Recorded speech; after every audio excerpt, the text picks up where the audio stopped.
Thank you. All right, so when this loads up, it should be there. Yeah, so it says live on Facebook. So Let's just be sure it's sharing the PowerPoint. you are sharing. You're sharing now. It is. It is. It is. It is. Yeah. Thank you.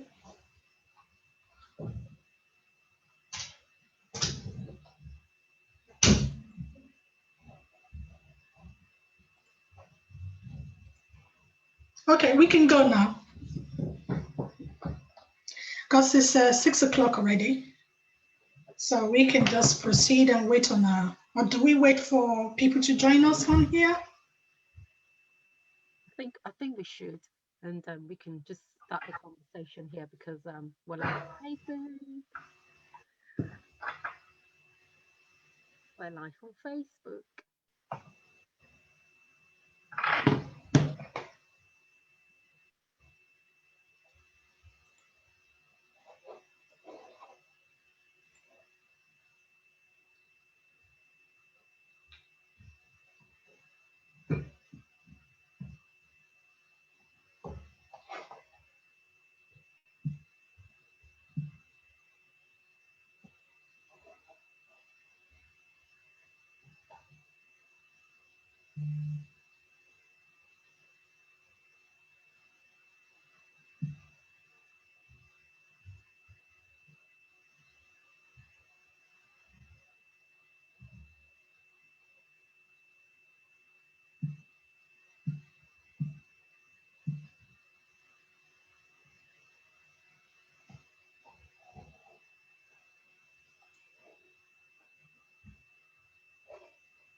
Can you see me live?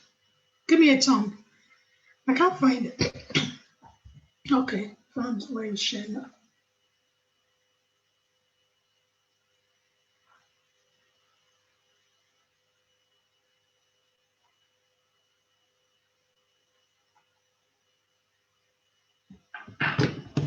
People are already watching us on Facebook, so I suggest we get started just so we don't keep people hanging and discouraged. So I'm gonna take the lead and put my face on. So start the share.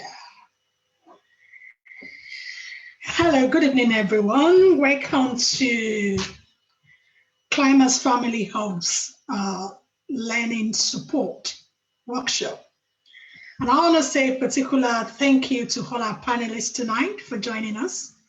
Shalala B, I'll call you Angela. That's what I know how to call you by. I'm sure you'll do a better job at pronouncing your name. My sincere apology. And Shanti, who is going to be helping us to moderate the evening.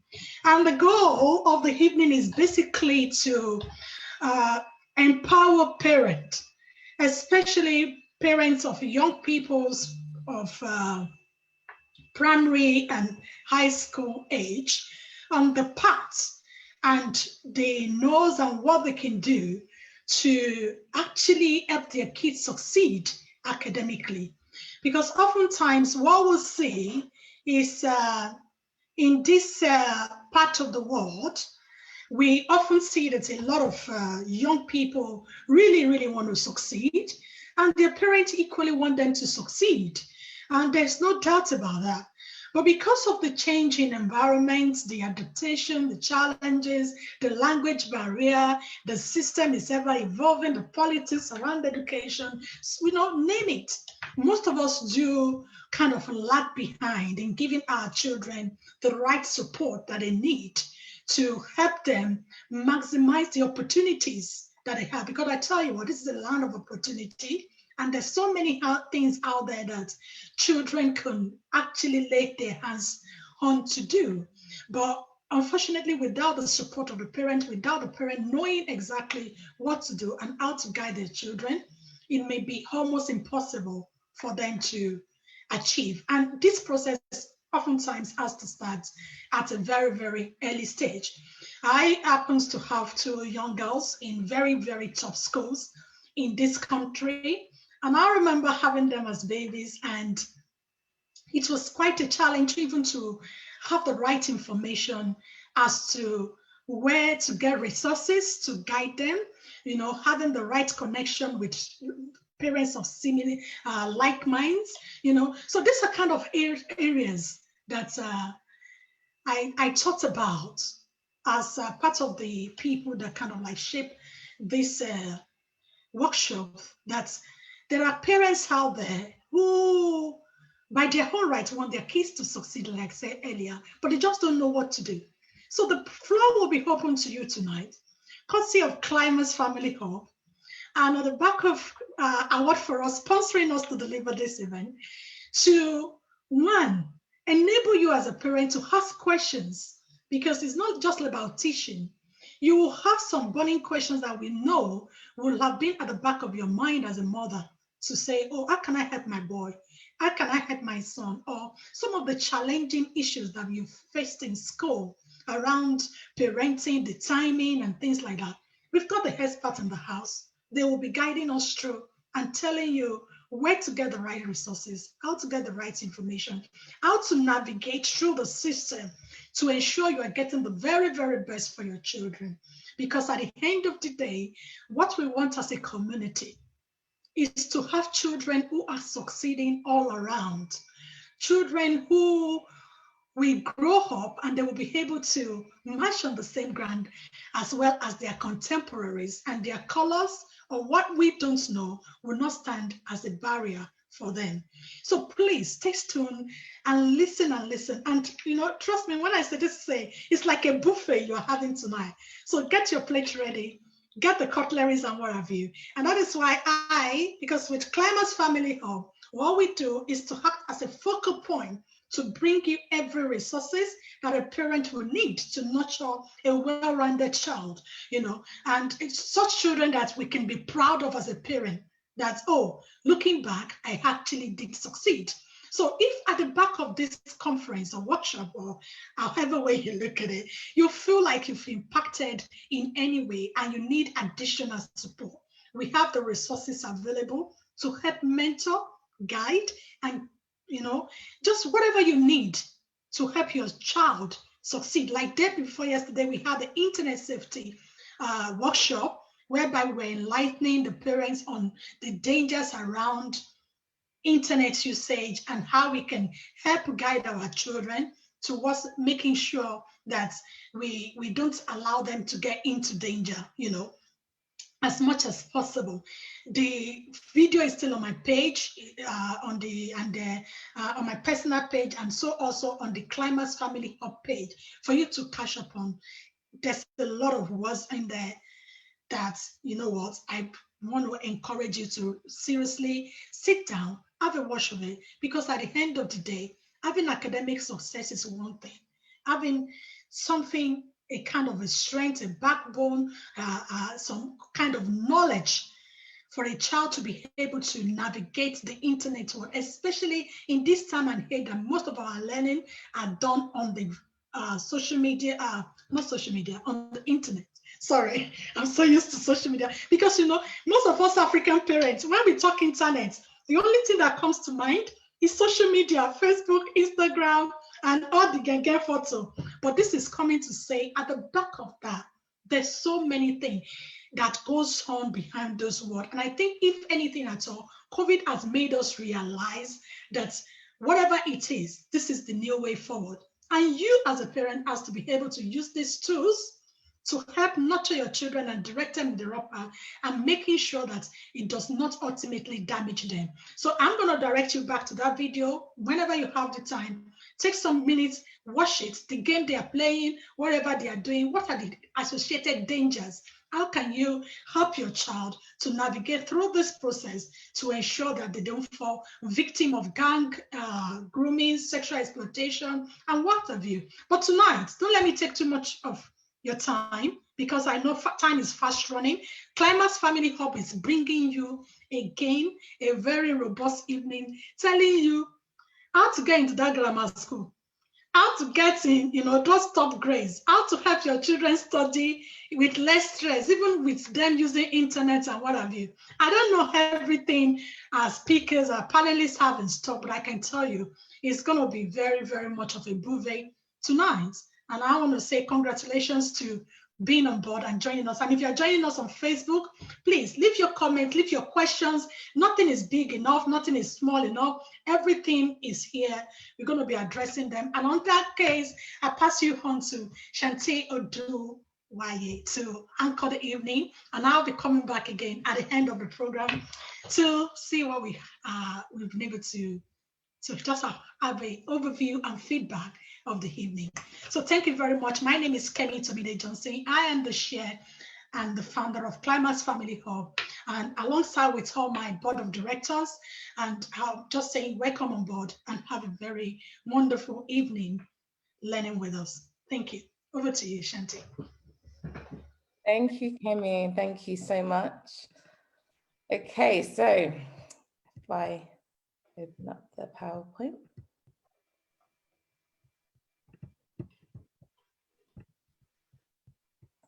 Everyone see the screen?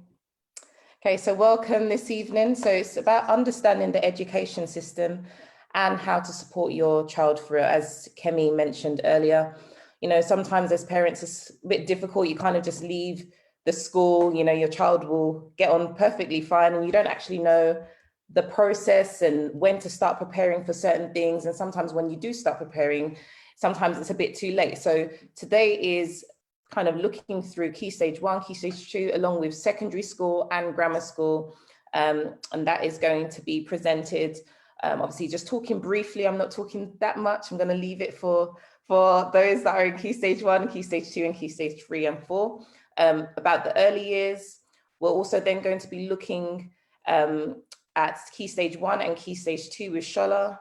And we're going to be looking at Key Stage 3 and Key Stage 4, which is secondary school with Dr. Hepsi Tego.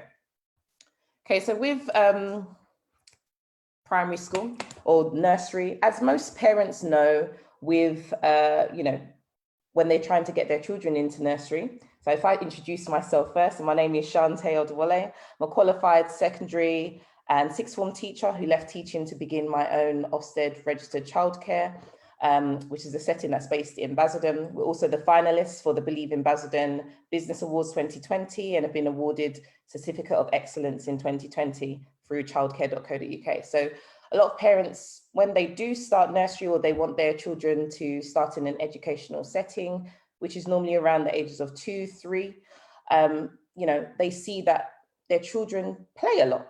But with the EYFS, which is what children are assessed on, or how they're engaging in their milestones, is split into those 7 different areas, which is obviously communication and language, physical development, personal and social and emotional development, literacy, mathematics, understanding the world, and expressive arts and design.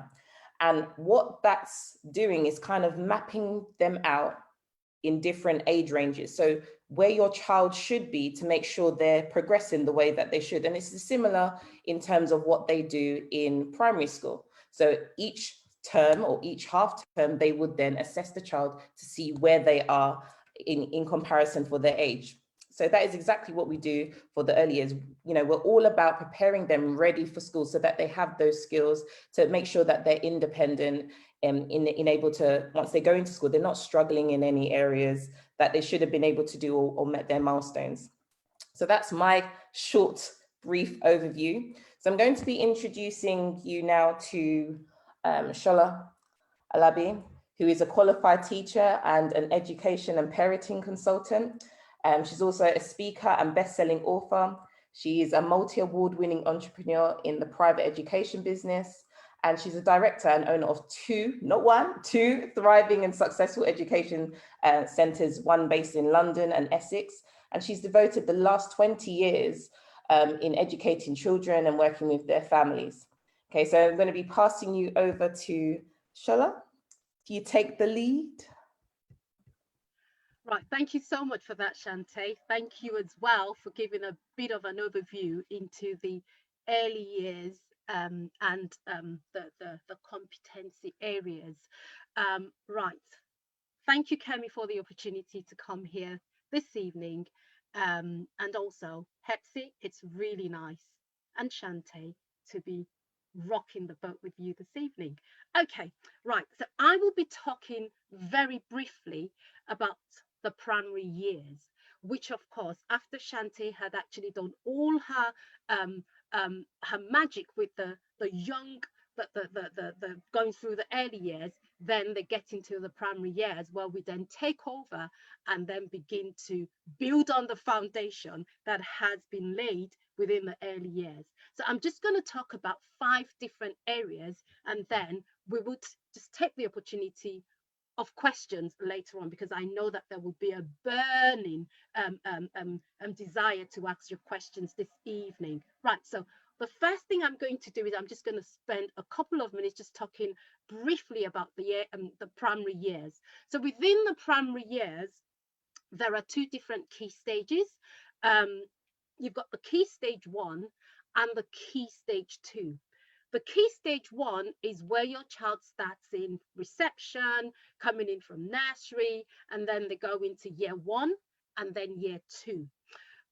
Just before I go into key stage 2, I would just like to also give a brief overview of the different types of schools within the primary years. So you would have, you know, the state-owned comprehensive primary school. So that's like the school next to where you live, or that are not fee paying. And then you would have the independent private primary schools as well, where you would have to fund that privately by paying school fees. So moving on from key stage 1, your child moves into key stage 2, which we call the upper school in primary school, and then they go from year 3 to year 4, year 5, and year 6.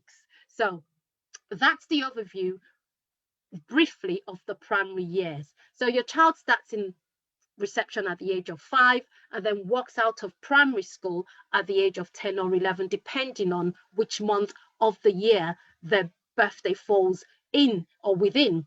So I'm going to start off by actually talking about how parents can actually support their children through the primary years.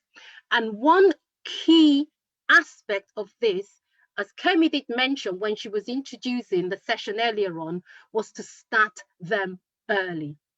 There's absolutely no other way, I mean, over the years that I've had to support children, that I would work with a child who has been supported right from the onset, that there is not a difference. And of course, that's the reason why we're here this evening, just to, express the fact that there are some core skills that every child needs to have developed by the time they're actually walking out of secondary school, and as I always say, the earlier you start, the better. There's something I actually call the foundation core skills, and these core skills I actually split and categorize into 6 different areas, and I'm just going to read this out of one of my books. Sorry, I'm going to have to lose the glasses here. So there are 6 of them, and I would always suggest to you that these skills needs to be developed right from the onset. I would give you examples, and I know Shantae would also be able to attest to that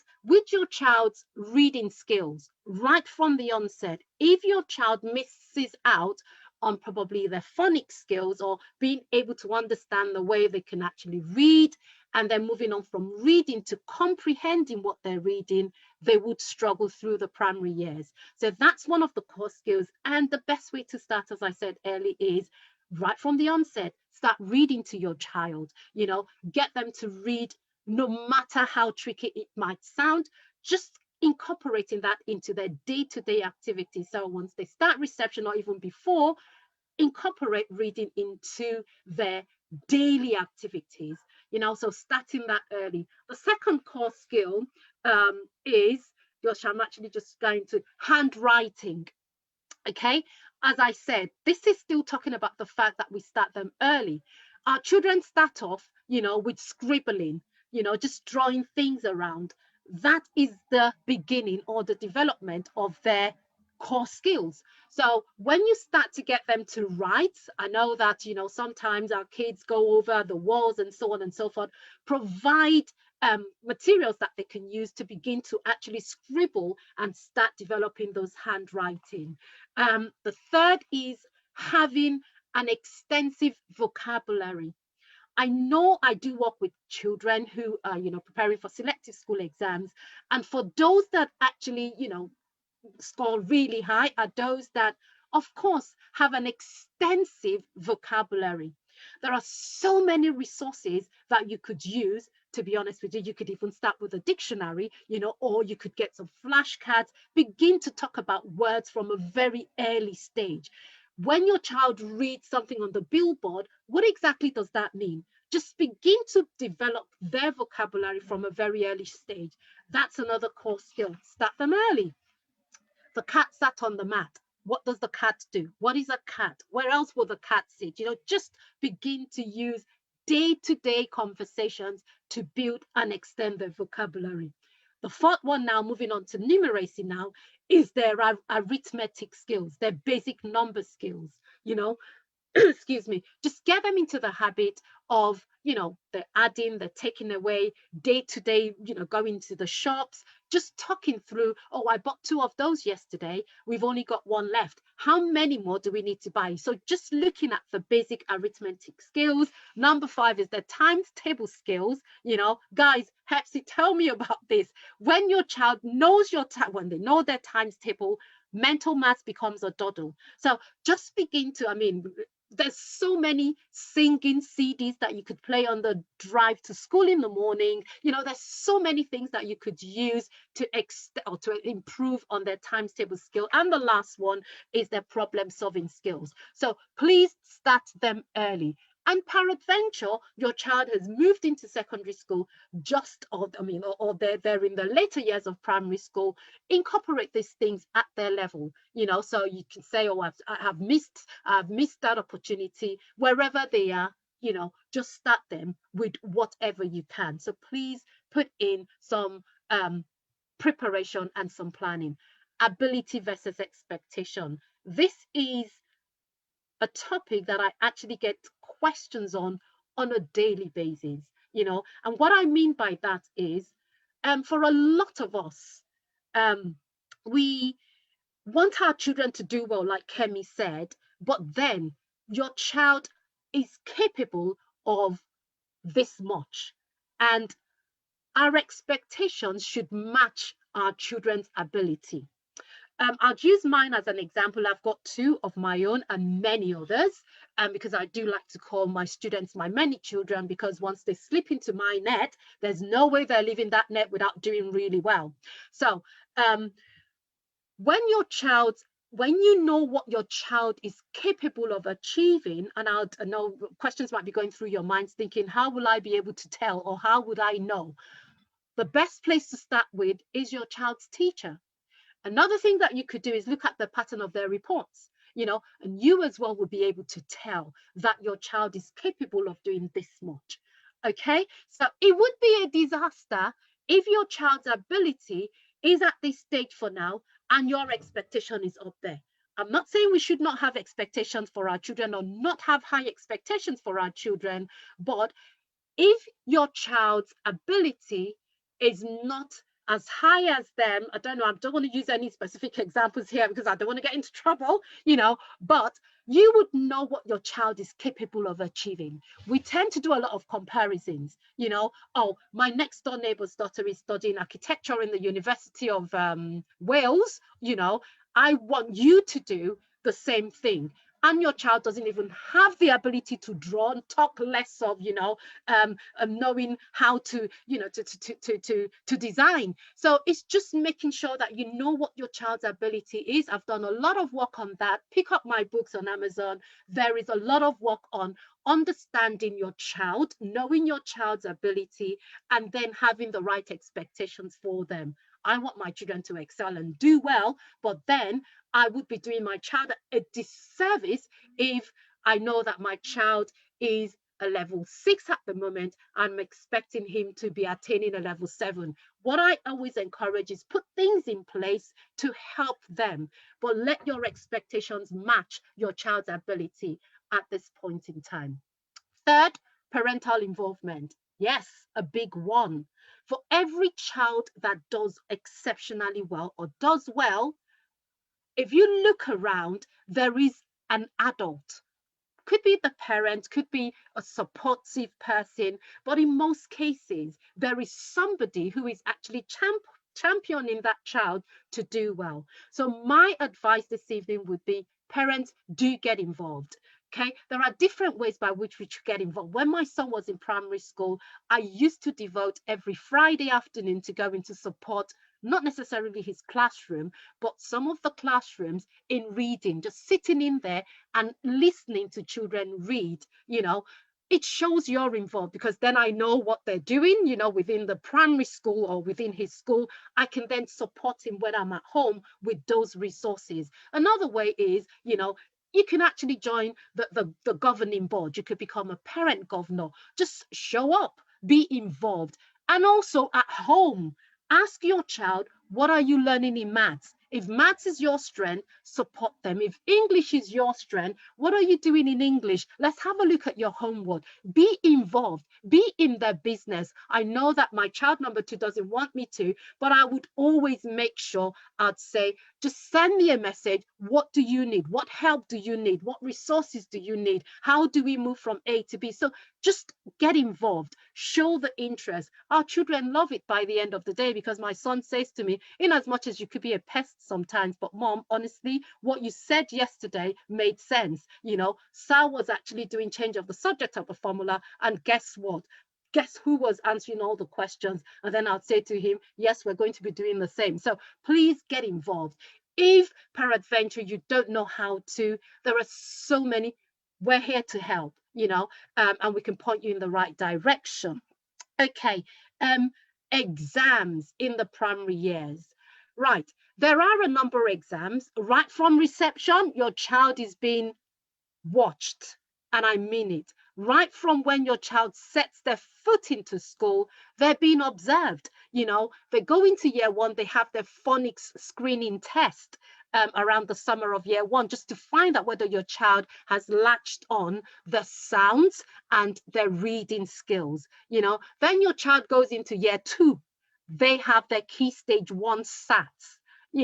I've had parents come to me at the center and say, oh my God, my child would actually be sitting an exam in May, and honestly, as I said earlier on, Be informed, start early. There's a lot of information online on the internet. There's lots of resources. We are resources here, you know. Year 2, they sit their first, well, Key Stage 1 SAT exams. In year 4, I think they do the multiplication test, which was introduced a couple of years ago, where they have to know their times table and they're given like a times table test to do. And then in year 6, they do their Key Stage 2 SATs. For those parents who would want their children to actually get access into selective schools, there's the almighty 11 plus exams. There's the almighty 11 plus common entrance exams if you'd want your child to access independent schools. And this all happen in the beginning of year 6. But honestly, for your child to be able to access these exams, preparation has to have started right from the starting early. And that is what I meant by, if you really want your child to access the schools, you need to have put a number of things in place before now. One of the things that I always suggest is get those resources. You can use them. You can actually DIY. I've had a lot of parents who have actually DIY'd and worked with their children because they started early. And if you can't, there are tutors. I know of one. Actually, I know of 2 because HEPS is here as well, you know, that run professional tuition centers where we would work with your child where they are at and, you know, create the plans and get them through into this or get access into these schools. My last point, I know I've actually been speaking for a while, is that transition. The transition from primary school into secondary school, where I'd hand over to Hepsi, who would do justice to that, is you really need to, of course, first of all, in making those school choices, I am not going to bore you, as I said, there are lots of materials that I have produced, which are on my website that you could lay your hands on. There's some free, there's some you'd have to pay for, but that transition, for you to actually transition your child well into that secondary school, number one, you obviously need to know what your child's strengths, what their weaknesses are, what their passions and what their gifts and their talents are. If you know that, then you will be making that informed decision for your child and walking them into the school that would match and would also support and extend them in those areas of their ability, their gifts, their talent, and their passion.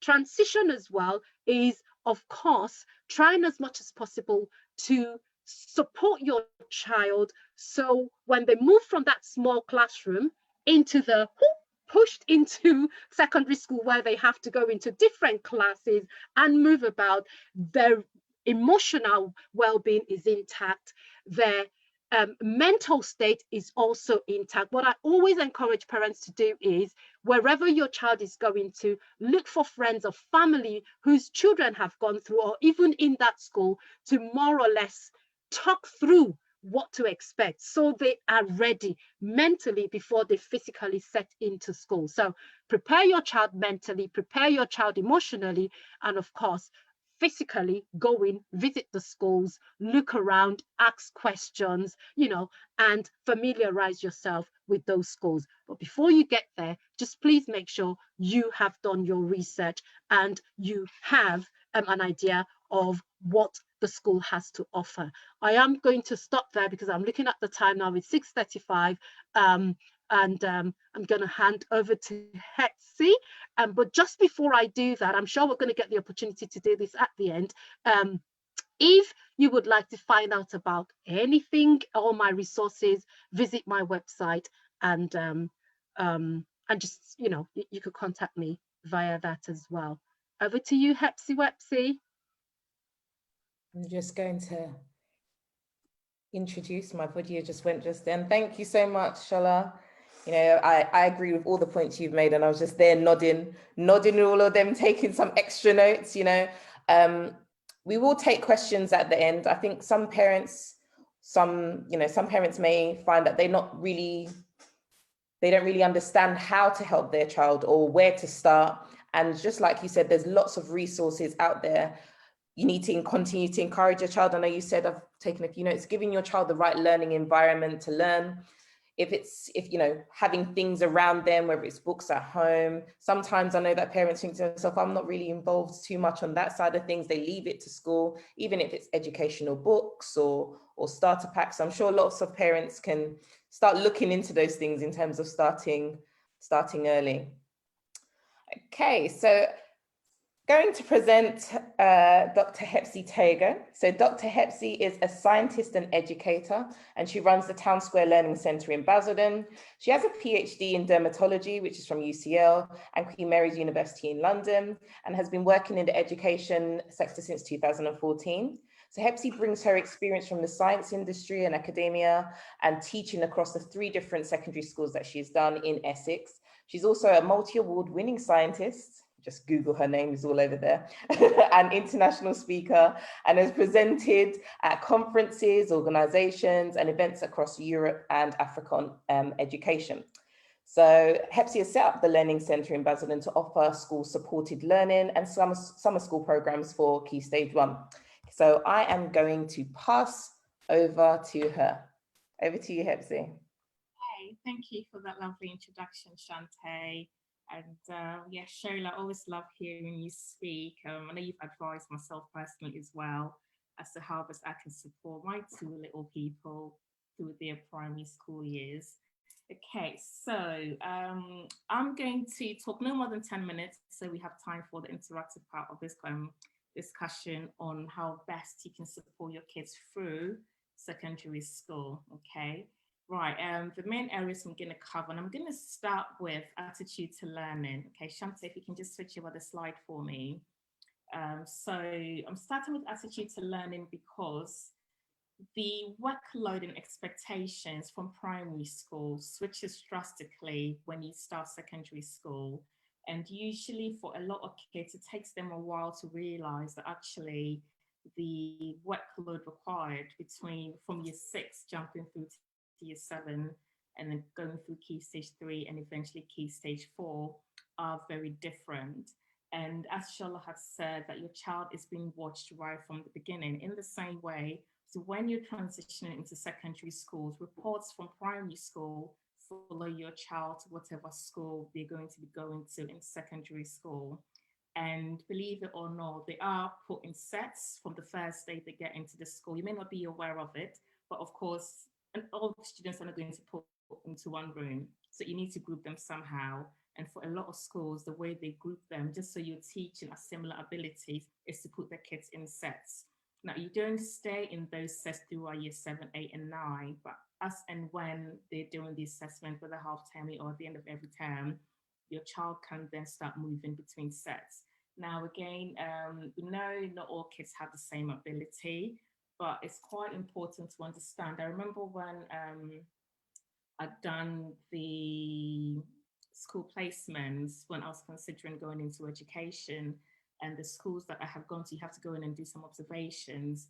And it was a real eye-opener for me because every teacher wants the best for every child that they teach, and right, at least most teachers do. However, I mean, we all the students have to take the same exam at the end of the GCSEs, and you all have lesson times of about 40 minutes to 1 hour.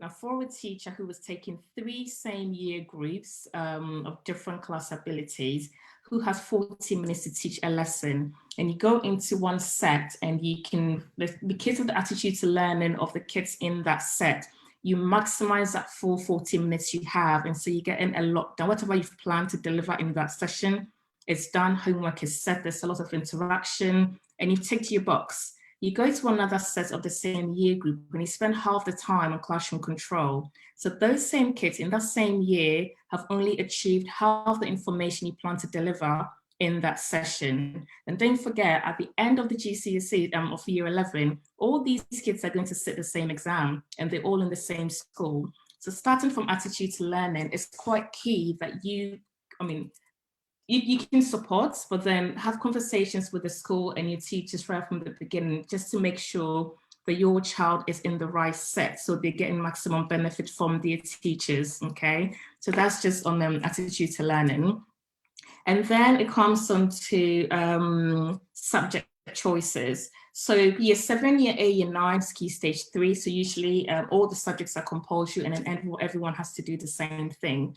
However, at the end of year 9, or for some schools in year 10, you now have to choose the choices, that the subjects that you want to do. Now, there are the compulsory ones that everyone has to do, which is your math, your English, and your science. And then you have what you call the foundational ones that, again, it's compulsory for schools to deliver, like citizenship and now RE and ICT or computer science. And then you have the selective subjects where the child then decides, I want to take perhaps drama or social science. Some schools offer social health and social care. Then you have to select those other choices that you have to do. But the core ones that you have to do would be the main 6 subjects. And for each of these subjects, there are different levels. Now, most schools, again, won't decide what GCSE they're going to put your child forward for, perhaps until the end of year 10 or early year 11, just because we do understand that kids progress as they're going through the secondary school years. And someone who may be at, say, a level 4 when they started year 9 may progress to a level 6, 7, and so you can change sets for them. And so again, it's important to have conversations for you to be plugged in to your child's education and information coming home, and being engaged and asking questions, just so you know how best you're supporting your child. To identify where their strengths and their weaknesses are, and seeking early intervention before you realize it's the end of year 10 and it's GCSE year, and now you're under so much pressure, cramping everything in to hope for the best grade for your child. And also, I think most parents don't also realize that there are different exam bodies that your child will be sitting at their school. And so in trying to get resources to support your child, you may jump on Amazon or go into the BH Smith or eBay somewhere, and you want a science book or an English book. And so you purchase what I used to do. I look for 5-star ratings, which books have the 5-star rating and the most reviews. Okay, but different schools use different exam bodies. So you have the national curriculum that the government has decided everyone has to learn ABC. But in those ABC, there are different exam bodies that different schools use. And so that's the content and the exam style and what's expected of students in terms of how to answer those questions are very different. Okay, so if your child's school, for example, is doing OCR, I'm going to use science because it's my specialty, is using OCR for their sciences, you buying an AQA book for someone doing OCR is going to give them mixed information, and it rather causes confusion rather than helping them to learn the curriculum that the exam body expects them to know. And you can get this, some schools have the information freely available on their website. There are others that you have to fish for, and the easiest way, of course, would be to talk to the school or the teachers, and they would better advise you on what exam body they were using. And finally, I'm going to end on preparing for GCSE. It's my favorite part. Like, I mean, we've all been there, and usually, and again, it comes with the transition from primary to secondary, because when you have, I'm going to say, okay, smart kids, I say smart kids, or your perception of being smart because it's primary school. And then you start your 7, year 8, and work seems really easy. And a lot of the time it's very simple and anyone can grasp it. And so the transition into year 9, year 10, with that same mentality that I'm smart and GCSE is super easy and I can sail through the same way I've been sailing through year 7, 8, 9, effortless. But it doesn't work that way. And so a lot of people then, it either knocks your confidence, and it can, you sit a mock exam and you're thinking, oh, I know all of this is easy, I'm just going to revise the night before. And then you sit a paper, your grades come, and it's not where you expect yourself to be, just because you hadn't taken it seriously enough, because you're relying on your past glory from year 7 and year 8, where it's just, touching the surface of what you need to know. So it's quite important. And again, see the transitioning through emotions and teenage years and peer pressure at school. And so trying to get kids to get into that mindset of you're no longer in year 7, year 8, things to get in, it is going to get harder. You can't rely on your smartness anymore. There is actually some effort required. It's quite key so that the pressure is reduced when it gets to GCSEs. And I always say to my students, like, GCSEs are not hard, because like what you start learning from year 7 is the same thing you do all the way through to year 11. It's the same content that's repeated in different detail, which is it gets more in depth. But if you take it seriously from the beginning, you would not be in the pressure to get everything covered for GCSEs, because yeah, it's not as complicated as the pressure that's put on kids. It's just because usually we're leaving everything to last minute, and so it seems like a lot to cram in. So I will leave it here so we can have a lot more interactions. And I know we haven't covered SIF for GCSE and beyond, but you are free to ask questions about that phase as well if you want. And that's all from me. Thank you, Hepsi. Taking notes from you as well. Fantastic. So you are free to ask questions. I did have quite a few questions that I was just putting together in the chat. So it's now the question time for those that may have any questions, anything that you may want to ask any of the panelists. I've got, let me just count how many I've got. 1, 2, 3, 4 questions so far. So if you do have any questions, can you still see the screen? Yeah. Yeah. So if you do have any questions, can you still see the PowerPoint? Yes. We can see the slide where it says start the conversation. Okay, because I've paused it and minimized it. Just make sure you didn't see my messy desktop. So some of the questions that we have, one of them, so how can we ensure children are in the right set? And how can we as parents know if they are or aren't?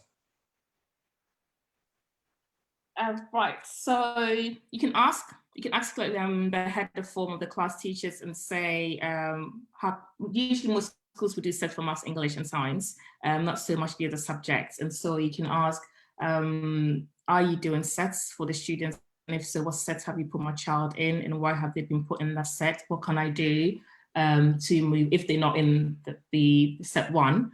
And that is where their ability, that's where you would want them to be based on their ability. Then you can ask, what then do I need to do? What do they need to achieve to get into set 2 or set 1 or set 3?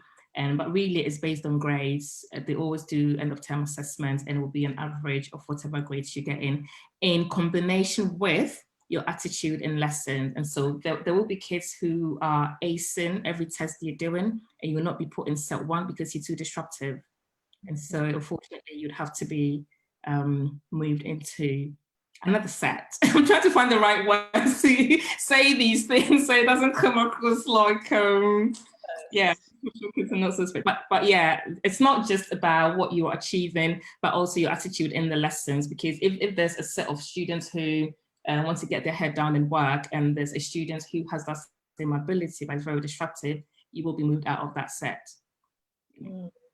Yeah, I'm just going to even add to that, because sometimes you find, being a secondary school teacher myself, I was quite good with behavior management. Even some of the naughty children did used to come into the class, but you do find that, and it's the same thing for primary school, that even though your child may be ahead or be at a certain point, if there are children that aren't at, where they need to be, it kind of holds them back a little bit. Yes, they should be challenged. Yes, they should be having extension and tasks, but that's not always the case. And it's just like what you said about the classes. Sometimes you spend most of the lesson trying to deal with behavior management, which obviously has a knock-on effect for the others that are in class. Whereas that attitude to learning that you had there, if that's there right from the get-go, it shouldn't affect them so much so that they're trying to do catch-up later on down the line. So definitely agree.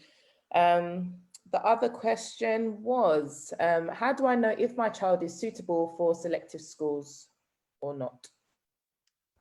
Okay, I can take that question. I mean, it depends on what year the child is at the moment, but one of the things that we could do is, of course, just do an assessment just to find out where the child is at with regards to the core skills I mentioned earlier on. If the child is quite low down in the primary school years, there's a lot of time, and as I always say, I would never give up on any child. I mean, but what I would also put into consideration, which is a lot more of the consideration, would be the child at the end of the journey, because what I really would not want, if the child is far, towards the far end of primary school, and there's a lot of work to do, which of course would mean the child having to do more than, you know, and that could of course affect the child mentally, then that's where I would draw the line. So depending on where the child is at, we would do an assessment anyway to find out how far or how much the child needs or what the child knows with regards to those core skills, and then we can take it from there. Every child has the potential to do well, but then that would depend from child to child and the support the child has, you know. So I'll just, that's the best way to answer that question. But you can find out by, of course, having an assessment for the child, assessing the child's literacy ability, the child's numeracy ability. Of course, the grammar schools would also test their verbal and non-verbal reasoning skills, finding that out, and then that would give us a clear indication as to how much work we need to put in comparison to the time we have before the exam. And then we would give you a picture of, yes, if you're ready to run this race, we're more than happy. And of course, the child as well would want to as well. So it's, I think I've answered the question. Yeah. That's so, good. Yeah. Okay. I think this one goes back to you. So how is it best to prepare my child for the Key Stage 2 test that you mentioned? Okay. The Key Stage 2 exams will test your child in reading, that's English, the SPAG, which is the spelling, punctuation and grammar, as well as maths, which is, I think there's 3 papers, and now it actually goes on to numerical reasoning. So it's not just the arithmetic, there's also like problem solving questions. To prepare your child, as I would say again, depending on where your child is at, having a plan in place will help.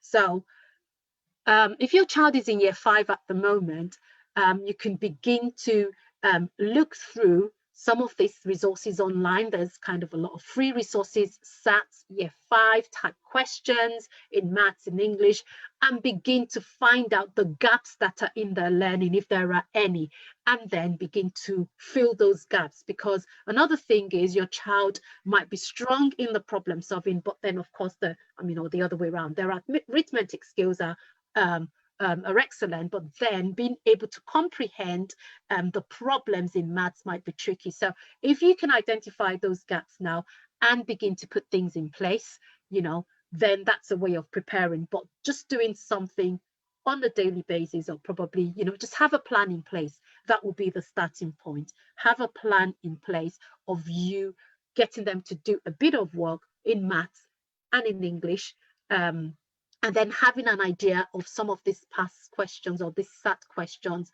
where there are a lot of them online, just to see where your child is at, find out the gaps, and then begin to fill those gaps. And that's the way to prepare them. Thank you. Thank you. Another question. This one is GCSE, so this goes to Hepsi.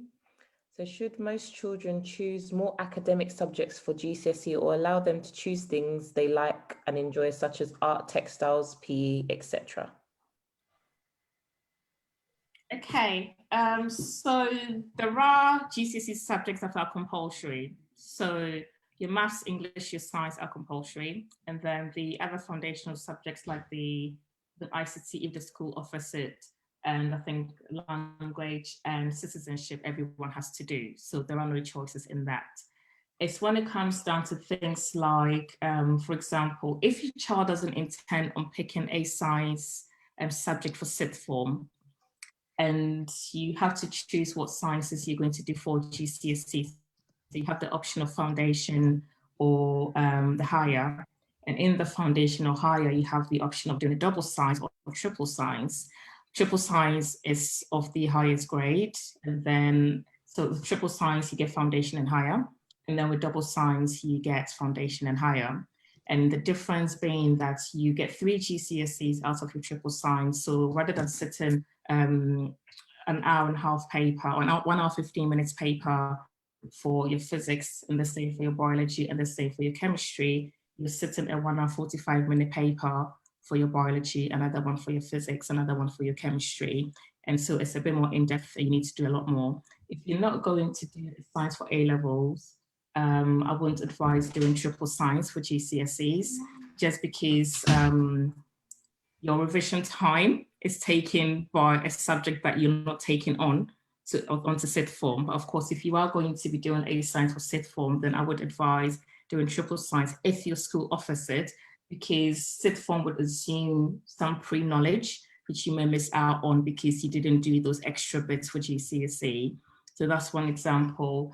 Other subjects like arts, DT, design, again, it comes down to the child's interest. Again, don't forget the compulsory subjects everyone has to do. Okay, so you don't need to worry about math or your English or your science. The only thing with math is, of course, you also sit in foundation and higher.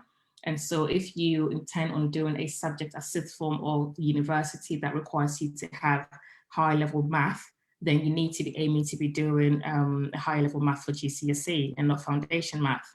For math, again, you've got 2 papers. It's a calculator one and a non-calculator one. Times table follows you wherever you go.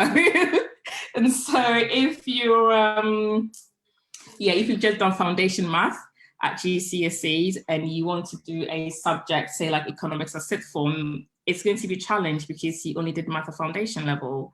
And so it's difficult trying to get kids at 16, not even 16, 14, 15, to decide what they want to do post 16. You know, we all change our minds all the time, but unfortunately that's a system that we have. And so if that's where the child's interest is at, then in addition to the compulsory ones that they all have to do, there is really nothing wrong with wanting to do art or DT or some of these other subjects, because they will just be extras that complement your skills and your interest. And I mean, society is moving to a place where it's not just about the academics anymore that you need, and these subjects do come in handy as well post GCSE and A levels. So yeah, I hope I answered the question. Actually, did I? Can I just say something with regard? Sorry, Shantae. I'm copying the ones in the chat, the questions in the chat. Okay. I just would like to say something in line with that, actually. Thanks, Hepsi, for the mention. And with regards to subject choices or options, what I always suggest is, as early as you possibly can, begin to have conversations about what your child would like to do. I mean, they might not know, and this is actually where a lot of our engagement and involvement as parents come into play. You would be observed. I mean, you'd observe your child, and you would have an idea of what tickles your child's fancy. Begin to have these conversations with them. I'll also encourage a lot of exposure as well, you know, taking them out. I mean, thank God there are lots of stuff online now, you know, just showing them. I mean, I've had conversations with my son. I mean, he's 15 at the moment, but we've been talking about this. I remember as a very young child, after nursery days, he was so much in love with dinosaurs, and I'm thinking, dinosaurs, you know. So every time we went to the library, he was always picking up books to you know, and he knew all the names. I mean, I don't know where all of that has gone now, but then I thought, maybe this is the way forward, you know, until when he actually moved into secondary school. But we still talk about these things, you know. So it's just getting them to begin to see, expose them to the different careers, expose them to, so they can begin to actually relate the subjects to the type of careers. Another thing that I did, which of course brought me to one of the reasons why I created one of my, you know, the parent boxes, just making sure you have the end in mind. So in secondary school, in year 7, look at their strengths, their subjects. If they're very good in the sciences, try as much as possible to take them to the science museum, look at all the different, speak to Hepsi, you know, get Hepsi in to speak to them about all the different careers in the sciences, begin to have those conversations. If they're really madly in love with history, every time they're actually latching onto something, historical events and so on and so forth, then just get them to expose them to the different careers in history. So that by the time they're making those subject choices, they have an idea. And another thing that I would say is, if your child has the capacity, get them to take a range of those subjects. So within the humanities, like Hepsi has said, you've got history and geography. If they have the ability, they can take the both. So they're not restricted when they're making those A-level or subject choices when they're moving forward. And as Hepsi has said, the core subjects are the academic subjects. They ain't getting out of that. They still have to do that. But then the other bits, if your child is into music, then it's actually, it would be good for them to take music. If they're into drama, then let them take drama as those subjects, because they would enjoy and they will do that, So it's looking at the child, exposing them to what's available, and then informing their subject choices that way. Just to quickly add on the back of what you just said, I think what we often find within the community is, I was having a conversation with my daughter the other day, and she was saying to me that majority of children from the African, Asian background are often forced to do certain careers just because we think they are prosperous. The most popular is medicine. And so now in schools, teachers and support, the student support are having to ask them specifically if they are being forced to do such career. And if your child unfortunately grudgingly hold up to say, you know what, yes, my dad or my mom is the one, motivating me or instigating that I do this particular, that can actually work against you as well as a parent. So it's quite important, like the panelists have said, that you get involved with your children, know what they like, know what is their strength and interest, especially, and do not allow whatever you wish you could have achieved as a parent influence what the choices of your child is, because there is no career that is not prosperous as long as there's passion and there is interest, and the children can actually explore whichever career path they've chosen. What we often see, even as harder than we are, is majority of us are forced into, for instance, I wanted to do engineering or nursing, but I found myself doing business studies as a degree, and eventually I didn't get to use it because honestly it's not there's nothing about business studies or what have you that I do enjoy, but somehow creatively I find myself in the engineering industry, and I'm enjoying it with passion. Part of it is this speaking and event management, as long as the child is interested, and like Shola said, that you just have to know your child, and that begins at their early age, engaging with them and knowing exactly how to best support them through this process of becoming. You can't just expect them that it's when they are now choosing their GCSE subjects that you automatically just become interested and now loading it will work against you both. So I would just encourage parents out there, be careful how you manage that process. Over to you. I just had to shift that in. I'm sorry. No, that's true. I agree. Definitely agree. You want to say something, Hepsi? I was going to add what Kemi had said, because there were two situations I had to support parents through recently, actually, because there was one of my ex-students who wanted to do computer science at sixth form. And of course, the school that he wanted to go to, they had said they weren't going to offer him computer science because of the grade he got for his math, GCSE math. Again, they didn't even sit the exam, right? So they said if you do a reset and you up your grade, then we will consider putting you on the computer science course. So when he put in the work, redone the paper, and the grades are not out yet, and the school turns around and said, oh, you've missed 6 weeks of the computer science course, and so you need to stay on your BTEC. So they offered him BTEC business, and I said to the parent, you don't have to stay at that school. If your child wants to do computer science, and yes, they wanted to stay at the school for whatever reason, and the school are not being straightforward and offering your child what they do want to do, you don't need to stay at that school. And there's this thing of sixth form in college, and I think there are parents who do want their kids to go to sixth form and don't really like the whole college environment. Of course, based on how your child is, one environment may be better for them than the other. And there was another, on the flip side, this other girl who wanted to do her science as a sixth form. The school that she wanted to go to, sixth form, would not offer her the science subjects because she didn't get the grade she needed for English. Okay, English, guys, it's like very important. Even if you're not doing English at sixth form, if you did not pass GCSE English with a very good grade of 6 or above, a lot of subjects you'll not be offered it.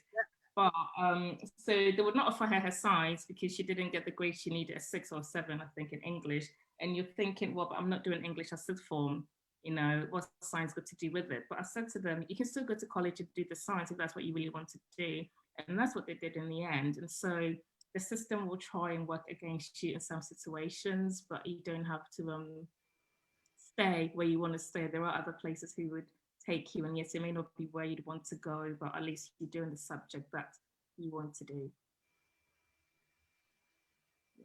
Thank you, Hepsi. Thank you. I'm going to try and put them in order. I'm trying to put them in order. So you've got some that's primary. So I'm going to take some from that have been mentioned recently.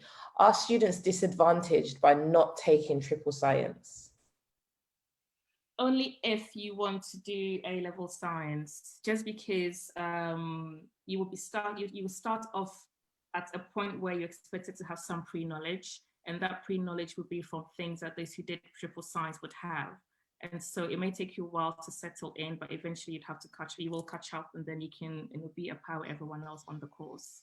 But again, not every school offers triple science, and I think quite a few of the schools around or Basildon don't really offer triple science just because of the performance level and the amount of work required. And so if you don't have a lot of students who want to do the triple science, they would offer double higher. A double higher, it's not bad, but if you do want to do A-level sciences, then it would give you an advantage if you did do triple science. Okay, and then tying this other one in with that one just mentioned because it's science related. If my child wanted to study medicine, would they need to take triple science or just double? If you want to study medicine, you need to do A-level chemistry. Now, there are a lot of sixth forms and colleges who will take you with your double science grades for a science at sixth form. Again, it just goes back to, in that first year, you would have to do extra work because there will be topics that will be taught starting from a point where you're expected to have some pre-knowledge. Okay, double science and triple science. So if, for example, let me use something simple. Let's look at the structure of a house. If double science is going to teach about structure of a house, it may just tell you about it's got 4 walls and a roof. And triple science is going to tell you it's got 4 walls and a roof, but you've got metallic foundations in it. And this is how you can maintain that structure so it doesn't fall down. So there is the basics that everyone is going to do. And those doing triple science just go in more depth and do some extra, which is what comes in handy when you're doing sixth form for those sciences, because the courses start from you knowing that these houses have pillars embedded in them and it's not just the bricks and the roof, if that makes sense. Yeah, okie dokie. Thank you, Hepsi. I'll take that one off.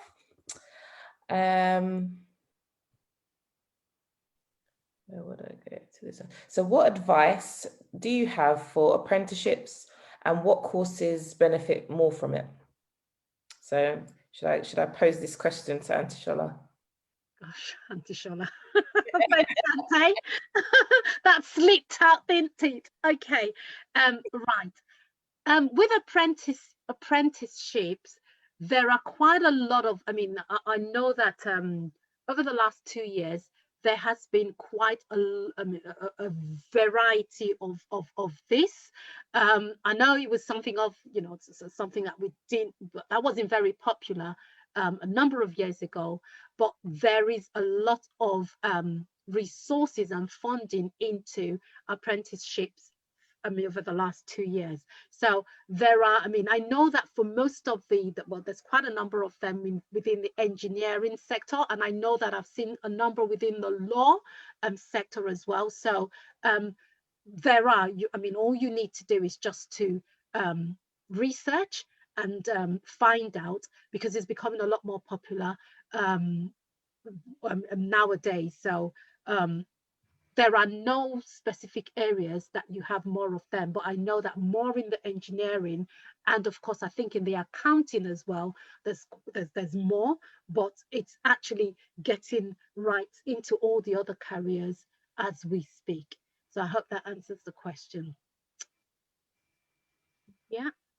Thank you. Another one. So what are the first useful materials to start a new school with? That's one. So I'm going to tie these two in together. And at what stage should a parent start discussing subject or career choices with their child? So who should I give this to? I don't know. I don't understand the first question. So what's first useful materials to start a new school? So what I think they're trying to put across, what useful materials would be good when you're starting a new school with, but they didn't make clear if that was primary or secondary. Is it for the parent or for the child? How to support the child, I think. Oh, how to support the child when they're starting school. Well, excuse me. Of course, the first thing would be, to be honest with you, friendship groups. I would always, if it's maybe from primary to secondary school, having a conversation with the child about friendship groups, talking about the new challenges, if they're moving from primary to secondary school, getting to understand that it's a completely new chapter. There's going to be more subjects, volume of work is going to increase, which I think Hepsi has mentioned while she talked about that. If it's from primary school to another primary school, it would be more or less just talking to the child about, the fact that yes, you will be meeting new people, because I know we had a similar experience with my child number 2, where we moved from one primary school from year 2 into year 3, and the problem was, I'm going to be missing my friends, so talking about supporting them through that new phase of, yes, you're leaving the old friends behind, but you will meet new friends. If it was also what we did as well, was we tried to look out for some of the parents, that he was friends with, and trying to arrange for them to meet outside of school. So of course, managing that, I know that's the social part of things, but it does help, but if it's secondary school, talking to your child about friendship groups, talking about the workload, and also supporting them through that as well, because that sometimes could be a big shock. I always share this story of some of the year 7s that come into school, maybe the first week or the second week, you actually have a child coming in, crying because they'd either forgotten their planner in the science lab, and they have to walk from one end of the school to another to get to the English classroom. They get there late, and the teacher is asking them, why did you get, I've had that a number of times, why are you just showing up? And they just burst out into tears. So all of those will be part of things you need to support your child so they fit in.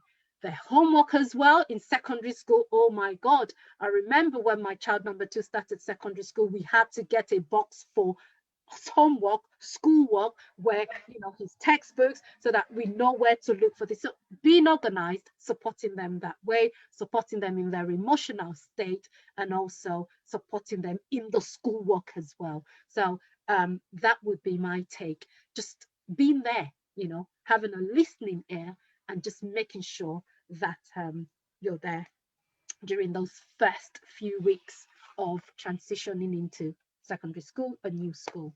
And if I can just add my thought to that, having kids moving school and transitioning, freshly, I found out that technology has actually helped us a lot. With parents group, they have open evening. So it might be a very good thing, like you said, to have a kind of join a support bubble maybe WhatsApp group with parents, explore whatever is going on, read the newsletter, and every schools have different materials and expectation to what they want their child, their students to bring, i.e. uniform, different equipment and what have you. But I think largely it's all about being in the know and supporting your children, at least for the first month of being in the school where there's up and down information and changes. And yeah, I'm just sharing that out of my own personal experience and how I've been able to support my girls especially. I'll leave you to answer the second part of the question, please. What was the second part of the question? Was at what stage should a parent start discussing subject or career choices with their child? I was going to say, I would say as soon as possible. Even I have conversations with my own children. My children, I've got an 8-year-old, a 6-year-old, and a 3-year-old. And, when they used to be saying all of these things, I'm like, okay, that's good. Grace has always said, I remember she met Hepzi, isn't it, Hepzi? She always said, oh, she wanted to be a doctor. I'm just like, okay, so she's so interested in it. But, things do change along the way. Faith has said she wants to be a midwife. And I'm like, how do you know about midwife? What's a midwife? You tell me what a midwife is. And she's, so children are able to make their decision. It changes, it does change, but I think as early as possible so that you can gauge as well and having that conversation with the child each year or each time they move to a different class, and you can kind of see your child's interests in certain areas. And I would definitely advise, when they do a career evening or options evening, which is usually around year 8, 9, you don't have to wait for your child to get to year 8 or 9. Sometimes you can do it in end of year 7 or year 8 when they're doing option evenings for other years. Go to it, collect all the sheets that they talk about the course, what they study, the modules, and then kind of look at where their interest lies. Sometimes things look great on paper, and then when they get into it, actually, they realize it's not what they want to do. So having those discussions often, regularly, will help you make those informed decisions. I mean, I remember ages ago when it was time to do options, we got the booklet. I was excited. I was like, yep, I'm doing this, and this. And just like Kemi said, my dad was like, no, you're not doing that. You're going to do this and this. And I always remember it, the 3 Gs. And he said, you're going to do German. He said, you either must do a language because, when you go into the, the work field, it's good to speak another language. I loved Spanish. I'm okay with Spanish now. I'm okay with German, but it was a must.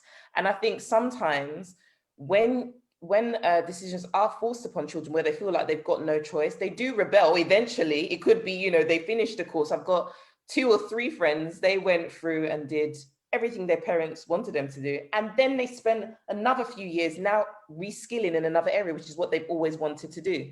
So it's important because no one knows the path of their child or their destiny or where they're going to end up. You can't dictate that at all. So that's my take on it. Sorry, did you want to say something, Heps? So fundamentally, what I always say is when it comes to this, all starts with GCSEs, right? Regardless of what subjects you're taking, and there's no admission office that's going to see exam results that's that's the 7, 8s, and 9s, and not offer you the subjects you want to do. So we all change our minds. But then, if you have grades that every school wants you to be part of the alumni, you have the flexibility to change your mind because they'll all be fighting over you. It helps their numbers. So really, GCSE, get the grades, and the world is your oyster. Yeah, I know I would always say this. I'd say this to my children, and of course the many other children that I actually have access to, is we'd always want to be in that situation whereby we're spoiled for choices rather than being on the other side, as in scruffing and begging and looking for how we can actually get you to move forward. So my advice as well, just to echo what Hepsi has said, is let's encourage them to get their heads down and work for those grades.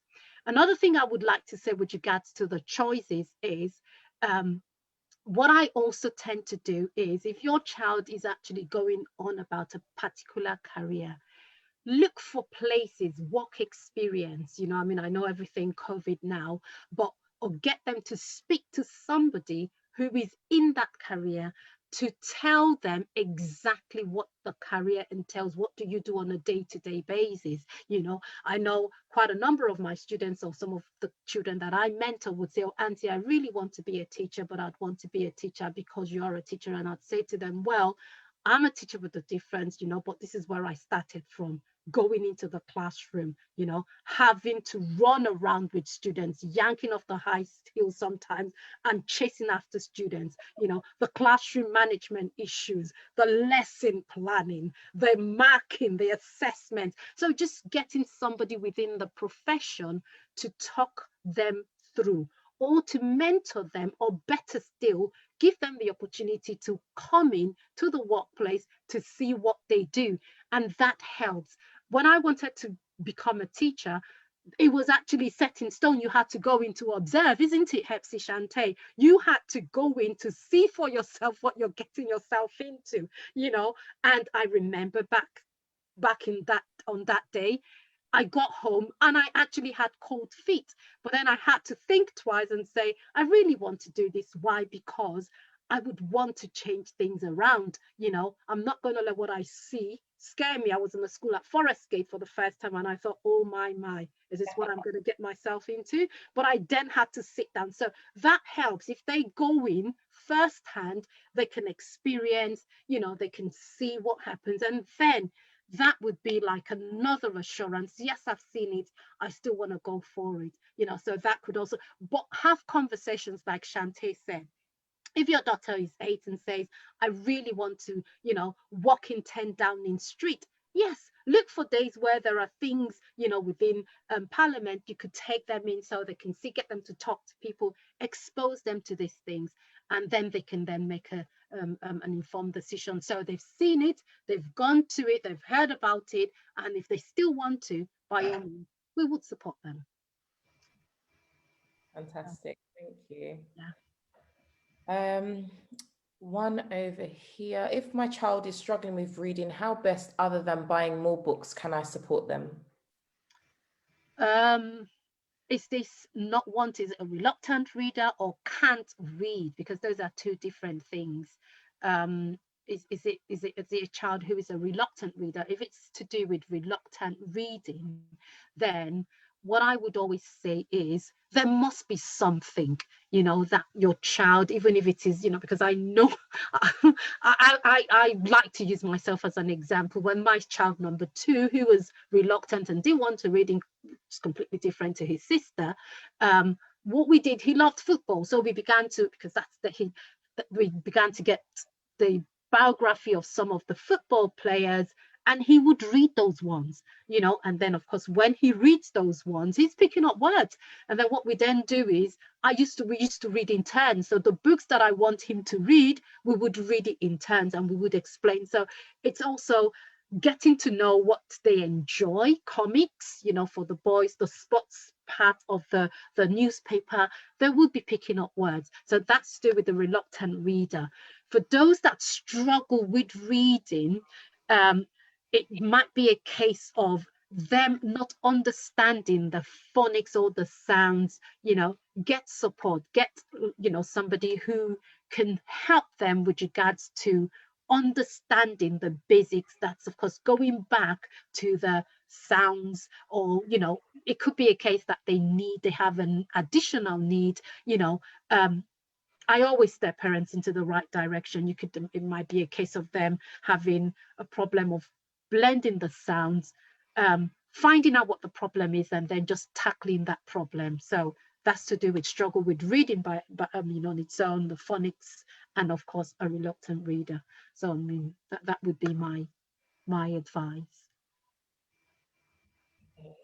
Thank you. We've got 2 more questions. So I think this one's for Hepsi. So is it true BTECs are not accepted by higher education establishments as much as A-levels?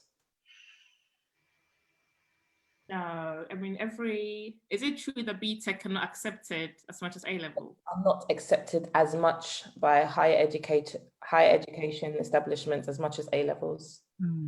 I mean, sorry, go ahead. You will find a university for whatever course that you do, and of course there are, your Ivy League universities who would prefer A-level grades. That's just their selection process, and so it will be hard to get into those places for your BTEC. And there are universities who recognize that not everyone is going to get into an Ivy League university, and so they've made accommodation for those who are using the BTEC routes to also access higher education. And there are universities as well who would offer foundation level degrees, so that again, if you're not at the level you need to be to access the course you want to do, it just means that you have to do an extra year, do a foundation year before you actually get into the course.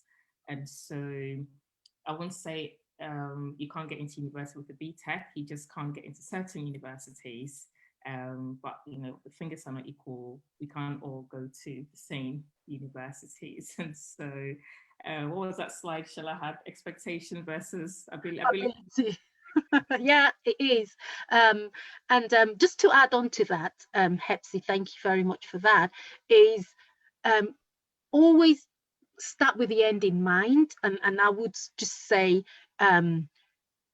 whatever your child wants to attain, just go to the requirements. So, I mean, of course, go onto the UCAS website or look at what the universities are requiring. So there would be some universities that will accept a BTEC, but there would be some that will not. So if that is what has been offered your child, or that's what your child is doing at the moment, there is a place for them. Expectations and ability are two things we need to kind of balance so that we can support our children well. So yes, there are some that will accept, and there are some that the requirement would not get them a place, but there would be an opportunity. And I can see that there is a question about apprenticeships in university. Honestly, I remember when I was actually doing some research work just before I launched Parent Box last year, and I actually found out that there are so many opportunities that we tend to miss out on because we are just focused on university. There are some apprenticeships that would lead to having a degree as well. And apart from that, when I was doing the research, I found out that you can actually begin to earn. So you've got a job and you're going to be getting a degree. Ooh, hallelujah. You have no student loan to pay afterwards. So there are opportunities as well in that regard. So yes, the universities, and you end up with the debt, and then the apprenticeship end up with the same goal, have a job and not have any debt to pay afterwards. So looking at your child, looking for these opportunities, by all means, you can actually invest into Parent Box. It's all in there. But then you can go on and do the research yourself and find out what opportunities are available. The apprenticeship is available for quite a number of disciplines nowadays, and then your child would end up with a degree. But of course, the number of years, would vary from you just having the apprenticeship and just having a vocational qualification, but then going on to do a degree as an apprentice.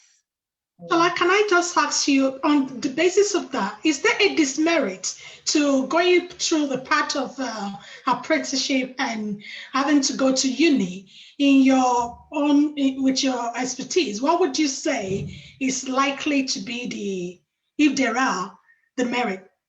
Okay, I'm actually going to try a question out as well. What is the end goal? The end goal is for your child to get through, get the qualification, well, maybe if you want them to get a job, and if the route of an apprentice would also take them there, by all means, there's no dismerit. I don't see any dismerit in there, because apart from the fact that they've actually gotten themselves a job, they're hands-on, they've got the experience as well. So both of them, but that would mean your child actually going through the levels up to the level 4, where they actually get a degree. So if that is what you're asking, Kemi, yes, there would be a difference between the apprentice who does not get to the degree level and the person who's gone to university and has a degree. Does that make sense? So does that answer the question? So no Yes, dismay thank you. if your child has the opportunity to actually get a degree going through an apprenticeship program and being paid. Hello, you know, I think it's a good opportunity, personally. I would Oh, I agree. get told my kids say to me, I'm not a typical African parent, but hey, that's where we all want to get to, you know, where you look at the end goal and then you walk them through to get into that end goal. Yeah, not everyone will go to university. It's true. Very, very true. Thank you. Two more. I've actually got an additional one now. So how do I support a child who is not interested in academic works? Pepsi, do you want to answer that one? So academics wise, pre-GCSE or post-GCSE, I mean, if they're not an academic child, fundamentally need to get the basic grade you need to get to pass your math and English, because that would be required. Even if you're going down the apprenticeship route, they would expect you to have, passed math and English at the basic level, which is A level 4. But again, like, society has changed hugely since from what it was about 10 years ago. And I mean, to some respect, the non-academic professionals are living better lifestyles than the academic ones. But if you're not academic, again, it's just harnessing what those skills and where that talent lies, because the talent industry in itself as well, is huge and is vast, and there's so much you can do with it. And at the end of the day, it comes down to, I suppose, what they're calling the soft skills now, but a lot of workplaces are trying to promote. And even some of the top consulting firms, where usually you'd have to have done a law degree from one of your Oxford universities to get in them, are no longer recruiting based on your qualifications anymore. They're going through and what they call these aptitude tests, where you've been given different case scenarios to see how you would react and how you would behave in those scenarios. So, but unfortunately, you have to pass math and English at a level 4 at least to even access all of these. I hope that answers the question, really. But you can't just skip GCSEs or sail through year 9, 10, 11 because you feel, well, I don't need academics anyway, so why am I bothering?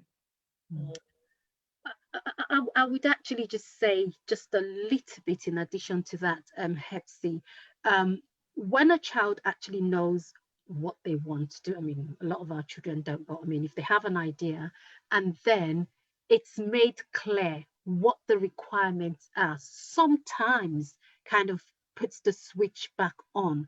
It's probably because they don't know what they want.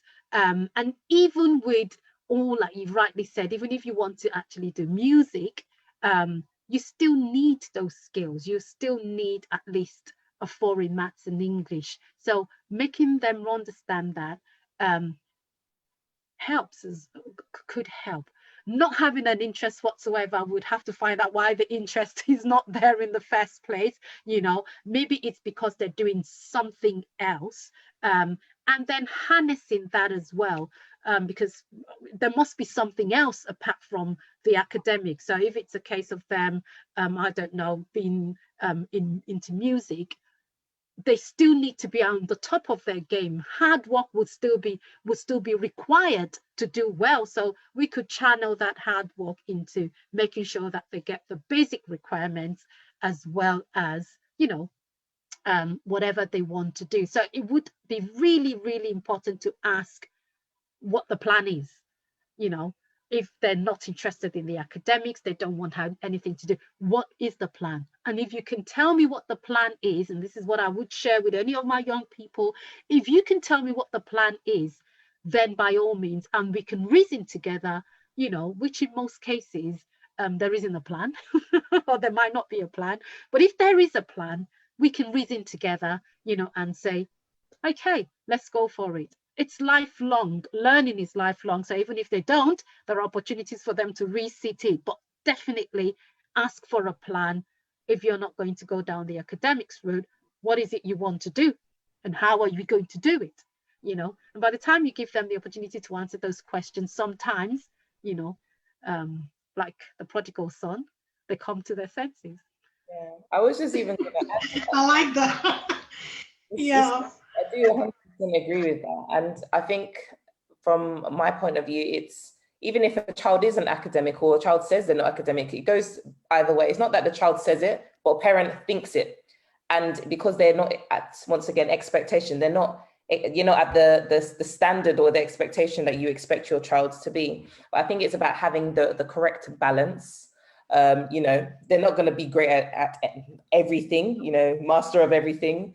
But like Hepsi has mentioned, you can tell maths and English are needed everywhere you go. So even if you're going to say you're not academic in other aspects, and you know that this is a weakness, how can you support it? How can we make it better? And I think by asking that how, you know the next steps to take. So if a child does need extra support, you've got tuition centers, you know which areas to upskill on and become better to ensure that they've got that as that secure backup. So if theatre or arts is their area, or even music or fashion or whichever aspect it is, if for whatever reason they've still got that opportunity to fall back into other areas that do need that maths and English, as opposed to brushing it off because that's their focus. Because once again, as us, I'm sure if we think back to when we were 18, 16, you were so sure about what you wanted to do, when you wanted to do it, and that changes. So by the time you now get there, you do find that people, when they're adults, maybe they've dropped out of school because they wanted to work, they now find that they have to go back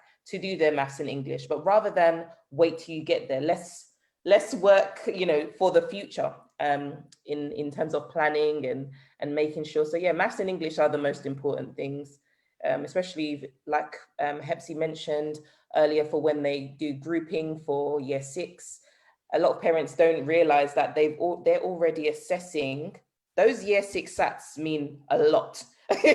And, you know, they base a lot of things off it. Did you know, even in year 11, what your expected results are? They base on the year 6 results. So when, oh, you know, they're still children, you know, let children be children, let them play. And then by the time they get to year 7, once again, they find that it's not, you know, not too bad. By the time it gets to year 9, all of a sudden it's so serious, they're getting stressed because that attitude, which has been brought up before, is not being carried along the way. So yes, maths and English, very important right from the beginning. They base it on those year 6 results, and depending on the level that they get in the SAT, that is how they decide, you know, which group they're going to be in, or which set. After that, it then becomes, what's it, the CATS tests that they do to kind of make sure that between the 6 weeks holidays of finishing primary school to when they come to secondary school, they are where they still said they were, you know. So you know, if a child is, you know, has passion in other areas that aren't quite academic, you know, embrace it, accept it, but at the same time making sure that you have that backup plan, and if there is a weakness, that is worked on now rather than later. Just to add, actually, Shante, because of what you just mentioned, so again, we have another case where a child transitioned from an European country to England. So of course, they haven't got SATs results, and they are working top sets across all these subjects, but their grades, it's super low, and we're still trying to battle the schools with it, that you can't say that because you haven't got SATs grades for this person who clearly is working at A-star level, you can't give them the predicted grades that they deserve. You know, so you know, I think once they get that EAL title, yes, it's an assumption of, you know what, English isn't your first language, so you know we need to put you here. I had a child that I'll never forget this. You know, she transitioned from a place in Warwickshire, and obviously the results of, you know, English wasn't her first language, but the results, F's and E's, and automatically the thought is, oh, do you know what, this, you know, the ability, you've already put a ceiling on where you think that child will get to. I kid you not, the girl got an A-star in my class, and the expectations, once again, was based on those year 6 results. So the expectation, you know, they always tell teachers, you know, worry about those ones that are that, you know, getting A-star to C. Those ones that are D, you know, maybe we can push them, you know, up a bit, but the focus is on those results. So I completely get, you know, in terms of that child, or the child being an EAL student, but I think sometimes it's not all about that. Sometimes it's having a word with the teachers and don't be silenced, don't be fobbed off as parents because maybe you don't know too well, especially if you can get a second opinion, and then go charged with the teachers, because, you know, sometimes, you know, we've got to be the advocate for our own children sometimes, yeah, no matter what age they are. Yeah, absolutely. I absolutely agree. As I always say, you would be the number one champion for your child. So if there's anything that you exercise a little bit of apprehension about, even if you can't, look for somebody, look for a second opinion, like Shante has rightly said, and go into school. I mean, I don't mean going there, you know, kicking and screaming, but going, you know, with a number of questions, and just ask those questions. By the time you finish, the teacher would know that, oh yes, this woman knows what she's talking about. So be there. If you need support, if there's a problem or there's a question, you can reach out to any of us.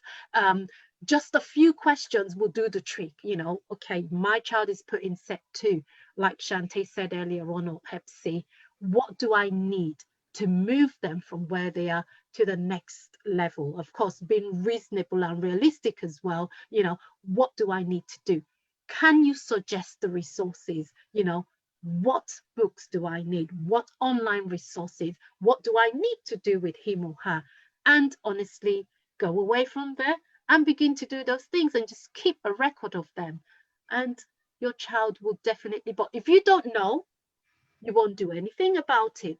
But what you know is what you will do something about. So please get into the business, you know, and be there at school. Everybody knows me as my child's, you know, when I go into my, not, I mean, I'm quite humble, you know, but I go in there with my questions ready to ask, oh, okay, this is what happened. Why do we, you know, just show that you're involved, and they would respect you for that. I absolutely love the parents who used to bug me back in the day, you know, because then I know that I would be able to pick up the phone when this child is actually going haywire, you know, to say, hey, because I know I will get the support for the child's benefit. So be there, show your faces, and support the school as well as support your child. Thank you. Sure. Second question, I've got an additional one, but I'll go for the one that was there before. So please kindly explain prep school and 11 plus. And someone's written, for example, I was told if a child gets into certain prep schools, they will have advantage for the 11 plus. Okay. Yeah, with the prep schools, these are schools, I'm just trying to get my thoughts. These are schools that are, they do have a secondary school. So say, for example, Brentwood School is a prep school. They do have a senior school where the expectation is for the child to just transition into the senior school. So a child that has gone through the prep school, of course, would be worked with, you know, the curriculum would be tailored in such a way that will help the child be able to access the questions for the 11 plus exam, you know, into the senior school of that prep school. So yes, they would be at an advantage for the senior school of that prep school. But of course, they would also pick up schools. Say, for example, with Brentwood School, they have a verbal reasoning test that is done at 11 plus.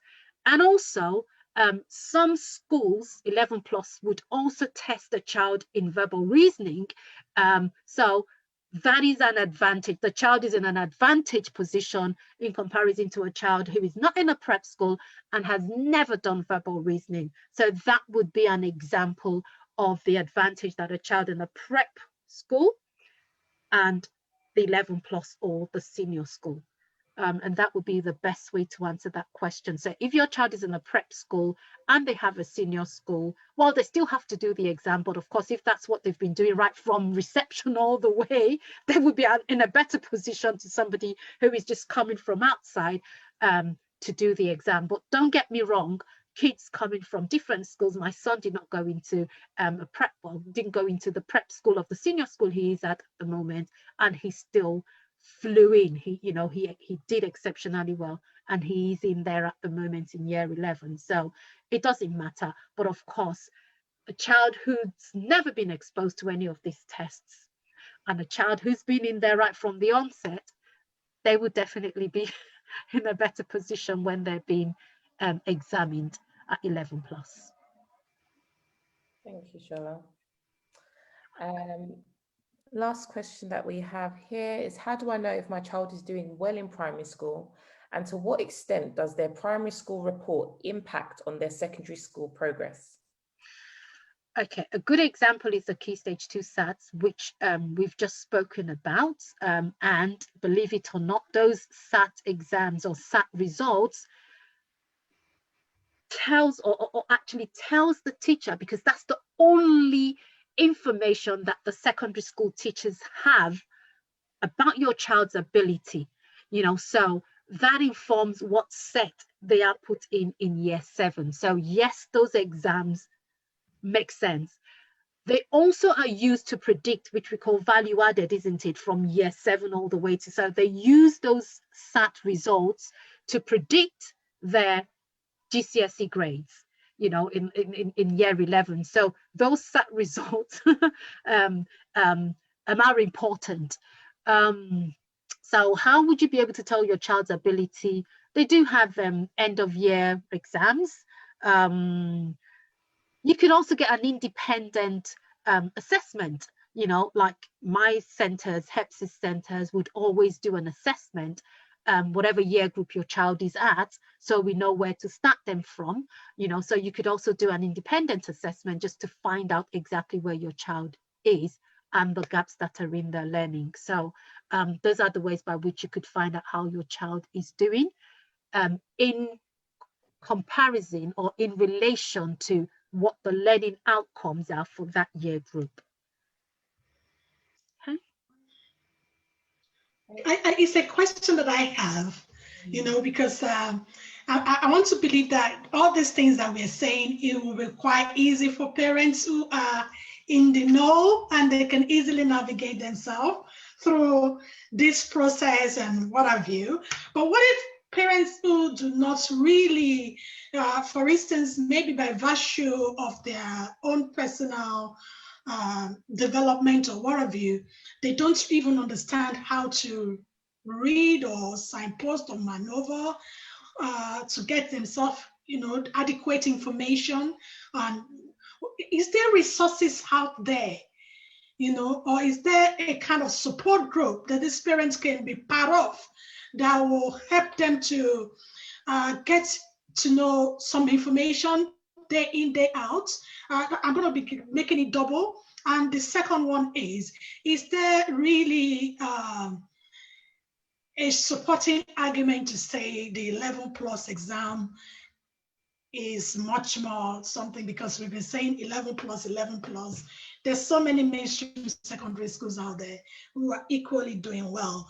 So is it a kind of, your child has to go to 11 plus, or what should be the determining factor that will help a parent to determine, is my child 11 plus is right for my child, or is the comprehensive that is right for my child? Or there are some options. I'll leave it to you guys. You are the expert. I'm just asking the question.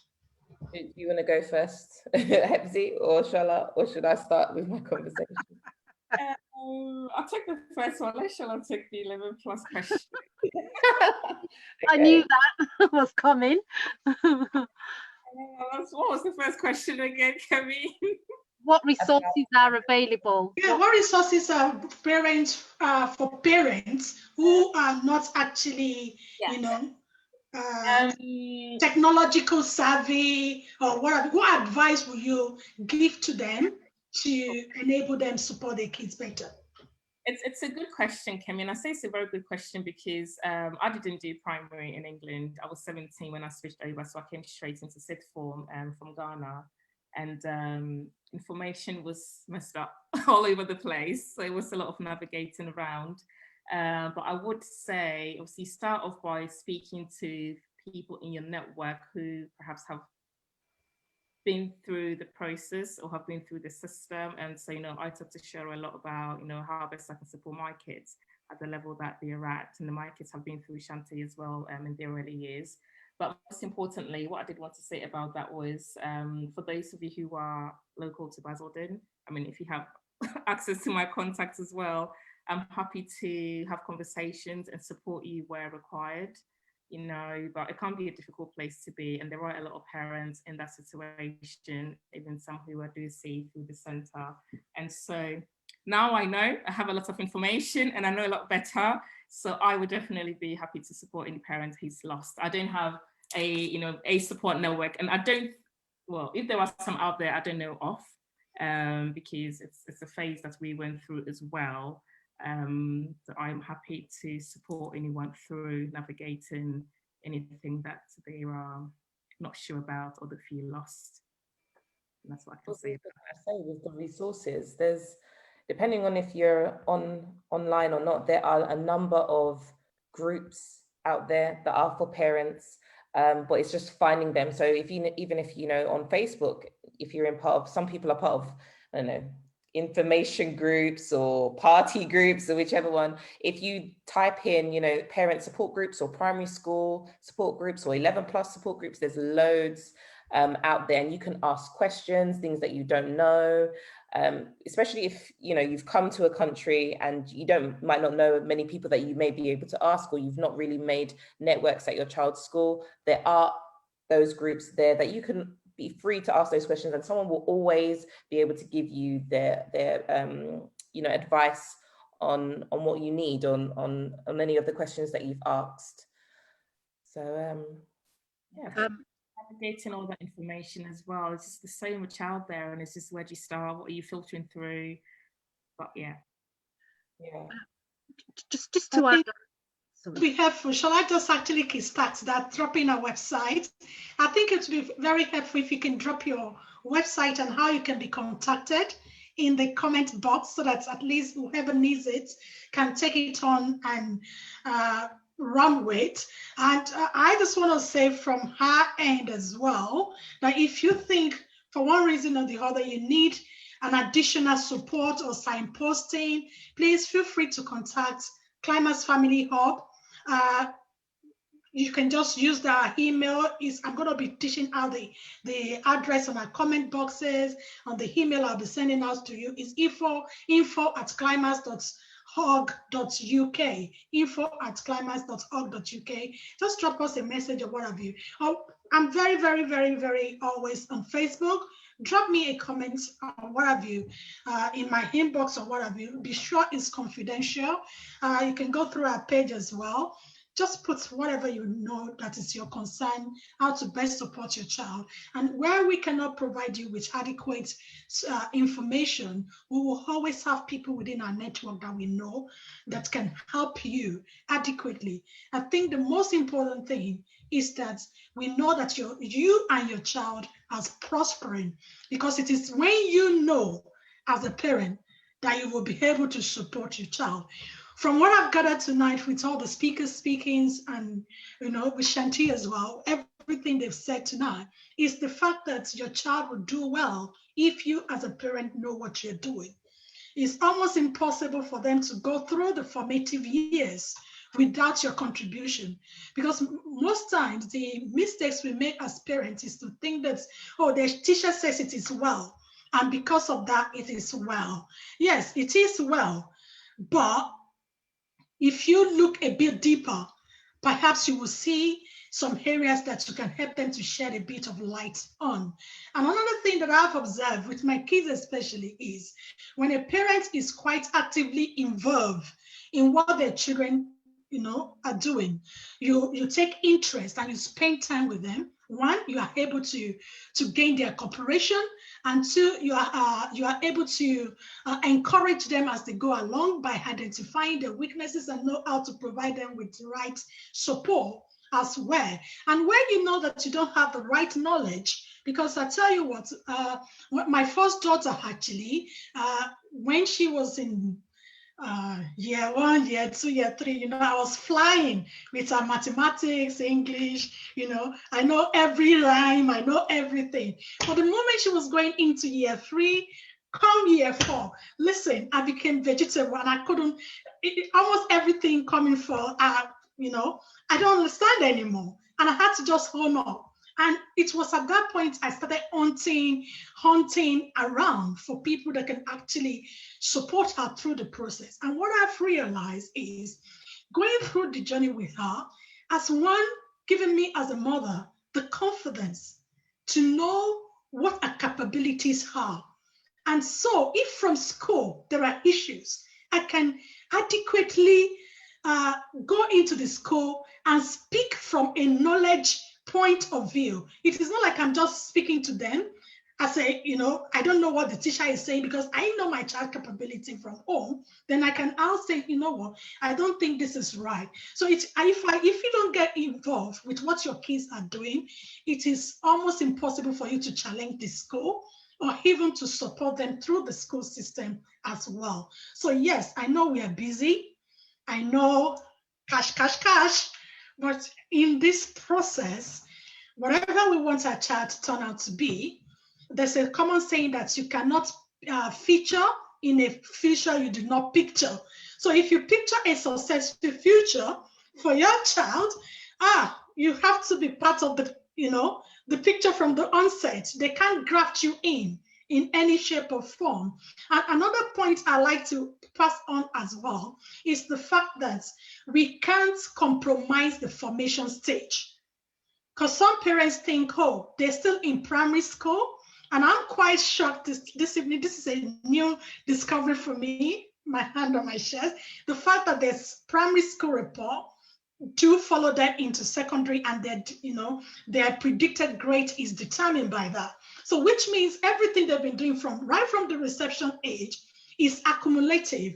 Unlike Nigeria or Ghana, I don't know how it works in Ghana, SC, or any, that, even if you fail in primary 1 or 2, you can turn out in secondary school and still do well. Now, I am knowing that it doesn't work like that here. If your child is not having the right foundation, it might actually affect or impact their progress in secondary school. So that's another thing we've learned tonight. And I'm just going to encourage us parents out there that in whatever you do, make the future of your child priority. Because at the end of the day, it is in you training and nurturing them correctly that you yourself will have the peace of mind. And this is what Klimax Family Hub is all about. Raising children that will in turn be able to support us, or not even if they cannot support us, at least support themselves as an adult, being independent, doing what they are supposed to do, maximizing their potential. Wherever they go, wherever they stand, they can stand shoulder to shoulder with their contemporaries.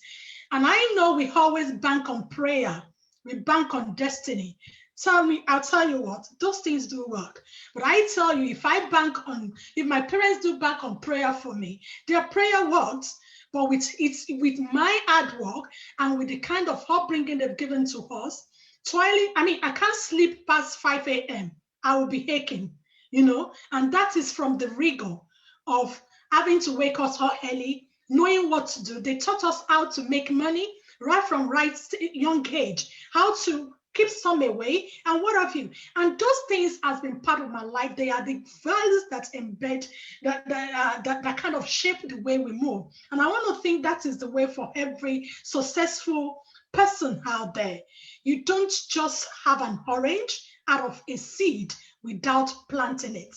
So parents, I am struggling more like I'm advocating, begging, whatever you can do, regardless of how tight your schedules are.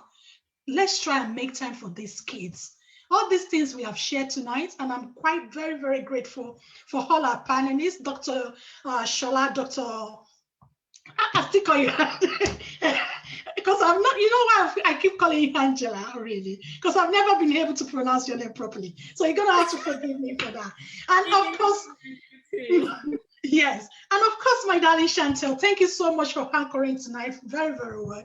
So for all their efforts and to be fruitful Go back, do a bit of reflection. If there are ways that you think that you need support, don't be shy. This is not about naming and shaming anybody.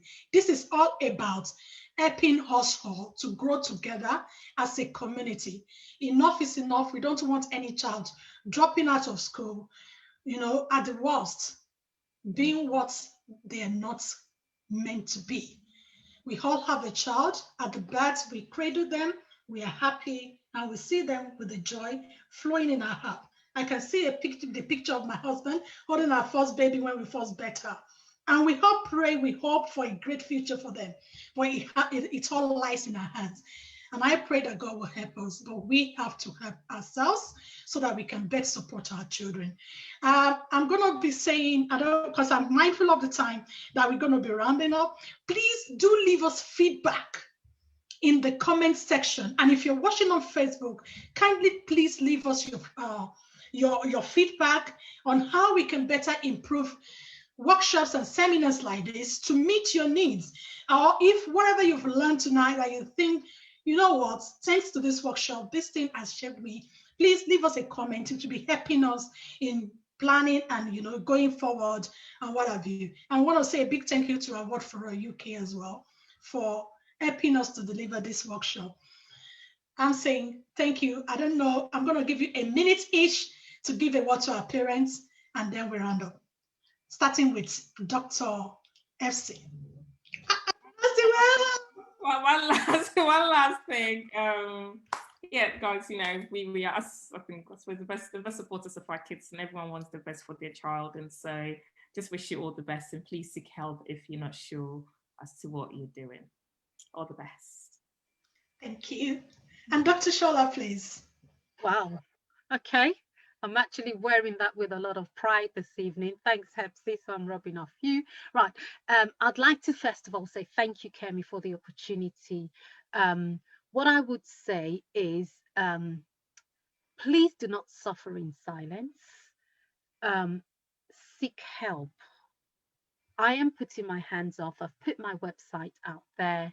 There's a lot of free resources on there. Please, by all means, take full advantage of that. There's also my books on there, which of course is just, the cost of a McDonald's meal. You could also avail yourself a copy of the books on there. Those are some of the resources that I have spoken out of this evening. And please, by all means, reach out if you need the support. A 10-minute conversation over the phone can actually make a life-changing difference. So please, reach out. Thank you very much. And dear Shanti. Going on, thank you once again for letting me be part of this session. It's very informative, even just the 11+ aspect and the prep school. But I do want to say, faith without works is dead. It is the same thing. We can pray, as you said, but if we're not doing tangible things, or you close your eyes, my child is fine, you've based your own expectations for the child, do reach out. Especially, I know some people think it's not needed. Network with parents. Talking to another parent helps you understand, oh, how come I wasn't aware of that. Network, it's a must. If you stay in a bubble, you're not gonna, you're not gonna know a lot of things. So network with parents, reach out to people that can help you. And obviously Klimax Hub is there. I'm here, Auntie Shola's here, Dr. Hepsi's here. I'll continue saying that too. So, we're all here for support. And obviously we've got the BAME group as well. That's there on Facebook. There are so many different support networks. So any questions, it's always good to ask. And on that note, I'll say thank you so very much again. I'm just going to repeat one more time because it's never enough. If you need help and support, please contact Klimax Family Hub. The email address is info@klimax.org.uk, or you go via our Facebook page and just go straight into the inbox and leave us your message. Somebody will be in touch with you, if not myself. And trust me, if we can't help you directly, we will get you the needed help that you need. We will signpost you. And if you think your child is particularly struggling and you need a professional help, a mentoring service for them, please do not hesitate to contact us. We will give you the much needed help that you need. What will be wrong is for you to keep quiet and expect that miracle will happen. Please help yourself so that everyone can help you equally. And it's on that note, I'm going to say thank you and have a very wonderful evening to all our panelists and to all our audience. Thank you for giving all the time this evening. We appreciate you so much. And we hope to see you again. We have series of this kind of workshop coming up again on different topic entirely. You will be communicated to in due time. Thank you so much for your time. And we really, really do appreciate you for being part of this. On Facebook, thank you. I love you, lots. Everything. Thank you. I feel so happy. Thank you. Great job. Good night. Bye-bye. See you again. Bye.